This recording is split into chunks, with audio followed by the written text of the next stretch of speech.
ನಮಸ್ಕಾರ ಸ್ನೇಹಿತರೆ, ಸ್ನೇಹ ಲೋಕ ಕೆಕೆ ಚಾನಲ್ಗೆ ನಿಮ್ಮೆಲ್ಲರಿಗೂ ಸ್ವಾಗತ.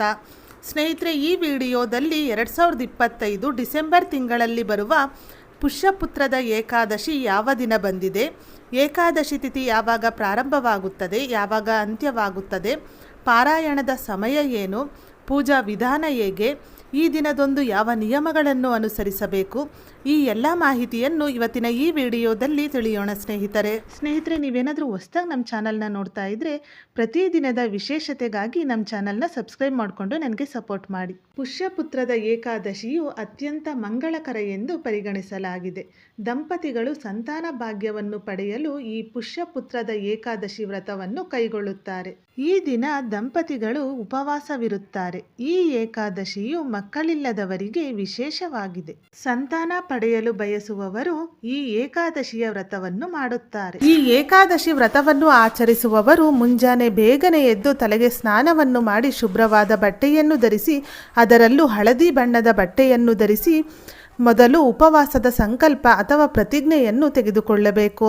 ನಂತರ ಪೂಜಾ ಸ್ಥಳದಲ್ಲಿ ಒಂದು ಪೀಠವನ್ನು ಸಿದ್ಧಪಡಿಸಿಕೊಂಡು ಪೀಠದ ಮೇಲೆ ವಿಷ್ಣುವಿನ ವಿಗ್ರಹ ಅಥವಾ ಫೋಟೋವನ್ನು ಸ್ಥಾಪನೆ ಮಾಡಿ ವಿಷ್ಣುವಿಗೆ ಶ್ರೀಗಂಧ, ಅರಿಶಿನ, ಕುಂಕುಮವನ್ನು ಅರ್ಪಿಸಿ ಹೂಗಳಿಂದ ಅಲಂಕಾರ ಮಾಡಬೇಕು.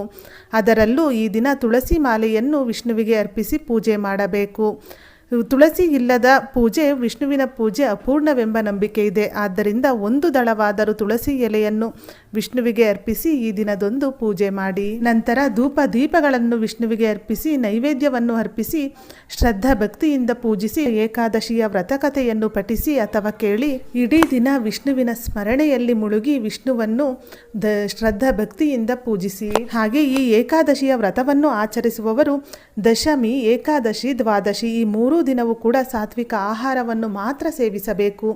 ಏಕಾದಶಿಯ ದಿನದಂದು ಅಕ್ಕಿಯಿಂದ ಮಾಡಿದ ಯಾವುದೇ ಪದಾರ್ಥವನ್ನು ಕೂಡ ಸೇವಿಸಬಾರದು. ಹಾಗೆ ಮಾಂಸಾಹಾರವನ್ನು ಕೂಡ ಈ ದಿನದಂದು ಸೇವಿಸಬಾರದು. ಇಡೀ ದಿನ ಉಪವಾಸದಿಂದ ವಿಷ್ಣುವನ್ನು ಸ್ಮರಿಸಿದ ನಂತರ ಪಾರಾಯಣದ ಸಮಯದಲ್ಲಿ ಉಪವಾಸವನ್ನು ಮುಗಿಸಬೇಕು. ಹಾಗೆ ನಿಮ್ಮ ಕೈಲಾದ ಮಟ್ಟಿಗೆ ನಿರ್ಗತಿಕರಿಗೆ, ಬಡವರಿಗೆ ದಾನವನ್ನು ನೀಡುವ ಮೂಲಕ ಏಕಾದಶಿಯ ವ್ರತವನ್ನು ಮುಗಿಸಬೇಕು. ಹಾಗೆ ಯಾರನ್ನು ಕೂಡ ಈ ದಿನದಂದು ನಿಂದಿಸಬಾರದು. ದಿನವಿಡೀ ಪೂರ್ತಿ ವಿಷ್ಣುವಿನ ಸ್ಮರಣೆಯಲ್ಲೇ ಮುಳುಗಿರಬೇಕು. ಹಾಗೆ ಈ ದಿನದಂದು ತುಳಸಿ ಎಲೆಗಳನ್ನು ಕೀಳಬಾರದು. ನೀವು ತುಳಸಿ ಎಲೆಗಳನ್ನು ಪೂಜೆಗೆ ಬಳಸಲು ಒಂದು ದಿನ ಮುಂಚಿತವಾಗಿ, ಏಕಾದಶಿಯ ಒಂದು ದಿನ ಮುಂಚಿತವಾಗಿ ತುಳಸಿ ಎಲೆಗಳನ್ನು ಕಿತ್ತಿಟ್ಟುಕೊಂಡು ನಂತರ ಪೂಜೆಯಲ್ಲಿ ಅರ್ಪಿಸಿ. ಯಾವುದೇ ಕಾರಣಕ್ಕೂ ಏಕಾದಶಿಯ ದಿನದಂದು ತುಳಸಿ ಗಿಡದಲ್ಲಿ ತುಳಸಿ ಎಲೆಗಳನ್ನು ಕೀಳಲು ಹೋಗಬೇಡಿ. ಹಾಗೆ ತುಳಸಿ ಗಿಡಕ್ಕೆ ನೀರನ್ನು ಕೂಡ ಅರ್ಪಿಸಬಾರದು.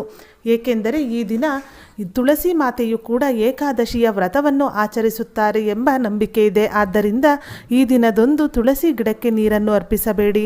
ಈ ದಿನ ವಿಷ್ಣುವಿನ ಸಮೇತ ಲಕ್ಷ್ಮೀ ದೇವಿಯನ್ನು ಸಹ ಪೂಜಿಸಿ ಸಂಜೆಯ ಸಮಯದಲ್ಲಿ ತುಳಸಿಯ ಗಿಡದ ಮುಂದೆ ದೀಪವನ್ನು ಹಚ್ಚಿ ತುಳಸಿ ಮಾತೆಯನ್ನು ಸಹ ಪೂಜಿಸಿ. ಹಾಗೆ ವಿಷ್ಣುವಿನ ಅಷ್ಟೋತ್ತರವನ್ನು ಈ ದಿನದಂದು ಪಠಿಸಿ. ಸ್ನೇಹಿತರೆ, ಈ ಬಾರಿ ಅಂದರೆ 2025ರಲ್ಲಿ ಡಿಸೆಂಬರ್ ತಿಂಗಳಲ್ಲಿ ಬರುವ ಈ ಪುಷ್ಯಪುತ್ರದ ಏಕಾದಶಿಯು ಡಿಸೆಂಬರ್ 30ನೇ ತಾರೀಕು ಮಂಗಳವಾರದಂದು ಬಂದಿದೆ. ಹಾಗೆ ಏಕಾದಶಿ ತಿಥಿ ಪ್ರಾರಂಭ ಮತ್ತು ಅಂತ್ಯವನ್ನು ನೋಡುವುದಾದರೆ ಏಕಾದಶಿ ತಿಥಿ ಪ್ರಾರಂಭವಾಗುವುದು ಡಿಸೆಂಬರ್ 30ನೇ ತಾರೀಕು ಮಂಗಳವಾರ ಬೆಳಿಗ್ಗೆ 7:50 ಪ್ರಾರಂಭವಾಗಿ ಏಕಾದಶಿ ತಿಥಿ ಅಂತ್ಯವಾಗುವುದು ಡಿಸೆಂಬರ್ 31ನೇ ತಾರೀಕು ಬುಧವಾರ ಬೆಳಗಿನ ಜಾವ 5 ಗಂಟೆಗೆ. ಹಾಗೆ ಪಾರಾಯಣದ ಸಮಯ ಡಿಸೆಂಬರ್ 31ನೇ ತಾರೀಕು ಮಧ್ಯಾಹ್ನ 1:31 3:48 ಇರುತ್ತದೆ. ಸ್ನೇಹಿತರೆ, ಈ ವಿಡಿಯೋದಲ್ಲಿ 2025ರಲ್ಲಿ ಪುಷ್ಯಪುತ್ರದ ಏಕಾದಶಿ ಯಾವ ದಿನ ಬಂದಿದೆ, ಏಕಾದಶಿ ತಿಥಿ ಯಾವಾಗ ಪ್ರಾರಂಭವಾಗುತ್ತದೆ, ಯಾವಾಗ ಅಂತ್ಯವಾಗುತ್ತದೆ, ಪಾರಾಯಣದ ಸಮಯ ಏನು, ಪೂಜಾ ವಿಧಾನ ಹೇಗೆ, ಹಾಗೆ ಯಾವ ನಿಯಮಗಳನ್ನು ಈ ದಿನದಂದು ಅನುಸರಿಸಬೇಕು, ಈ ಎಲ್ಲ ಮಾಹಿತಿಯನ್ನು ತಿಳಿಸಿದ್ದೇನೆ. ಇವತ್ತಿನ ಈ ವಿಡಿಯೋ ನಿಮಗೆ ಇಷ್ಟವಾದಲ್ಲಿ ವಿಡಿಯೋನ ಲೈಕ್ ಮಾಡಿ. ಹಾಗೆ ನಿಮ್ಮ ಫ್ರೆಂಡ್ಸ್ ಆ್ಯಂಡ್ ಫ್ಯಾಮಿಲಿಗೂ ಈ ವಿಡಿಯೋವನ್ನು ಶೇರ್ ಮಾಡಿ. ಇದೇ ಥರದ ಮತ್ತಷ್ಟು ಮಾಹಿತಿಗಾಗಿ ಸ್ನೇಹ ಲೋಕ ಕೆಕೆ ಚಾನಲ್ನ ಸಬ್ಸ್ಕ್ರೈಬ್ ಮಾಡಿಕೊಂಡು ಸಪೋರ್ಟ್ ಮಾಡಿ. ಕೊನೆ ತನಕ ವಿಡಿಯೋ ನೋಡಿದ ಎಲ್ಲರಿಗೂ ಧನ್ಯವಾದಗಳು. ಸರ್ವೇ ಜನ ಸುಖಿನೋ ಭವಂತು.